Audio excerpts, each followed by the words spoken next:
nyagasani ngira imbabazi.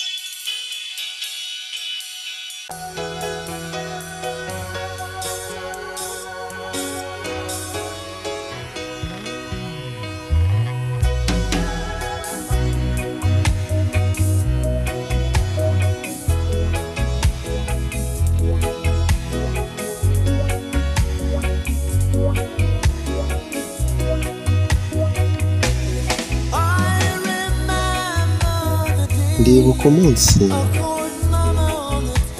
nahamagaye mama kuri telefone ndamubwira ati mama ngiye gushaka umugore.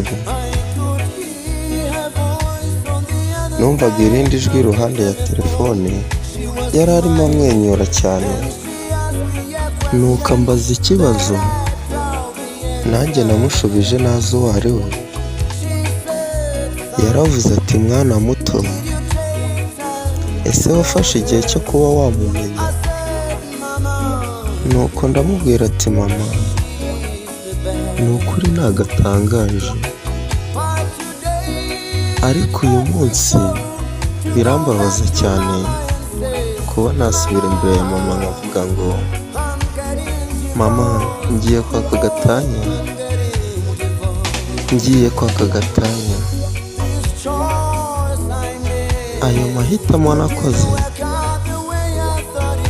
ntabwo yagenze neza nk'uko nabitekerezaga. Aya mahitamo nakoze ni ukuri birambabaza cyane mama.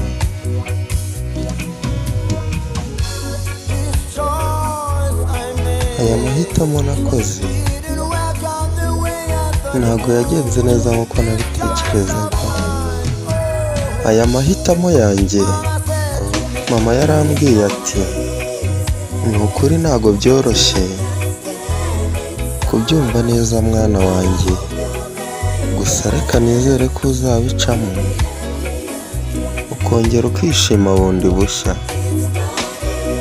Ni ukuri ntabwo byoroshye kubyumva mwana wanjye, reka nizere ko uzabicamo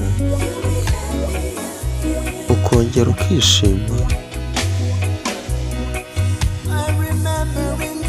Ndabyibuka mu rusengero igihe umwigisha yari ari gusoma ibyanditswe, asaga neza cyane ndetse uri n'intungane. Gusa icyo namenye neza yuko nyuma y'ubwo bwiza wari ufite ko hari umuntu wa nyawe wari ugiye kunyongereza ubuzima mu hazaza hanjye. Aya mahitamo nakoze ntabwo yagenze neza nk'uko nabyifuzaga. Mama, ni ukuri aya mahitamo nakoze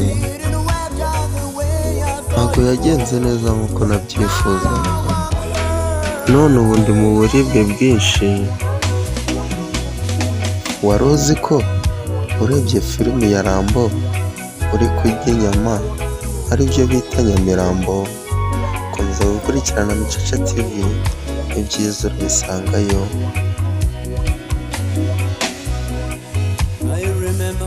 Ndabyibuka ubwo nari mufashe mu biganza byanjye, umwigisha arimo arasoma ibyanditswe, amagambo arimo arayashyira mu kanwa kawe, amagambo ayashyira mu kanwa kawe. Ahari ibyo umwigisha yari arimo aravuga ntabwo byari ikintu kiri muri wowe. None ubu neza usobanukirwa ikintu bari bashatse kuvuga. Ubwiza bw'umugore ni ikindi kintu cyo gukinishwa k'umugabo. Ni ukuri kw'Imana mana, ndimo ndaribwa, ndi mu buribwe. Aya mahitamo nakoze ntabwo yagenze neza nk'uko nabikekaga ko azagenda. Aya mahitamo yanjye yarambwiye ati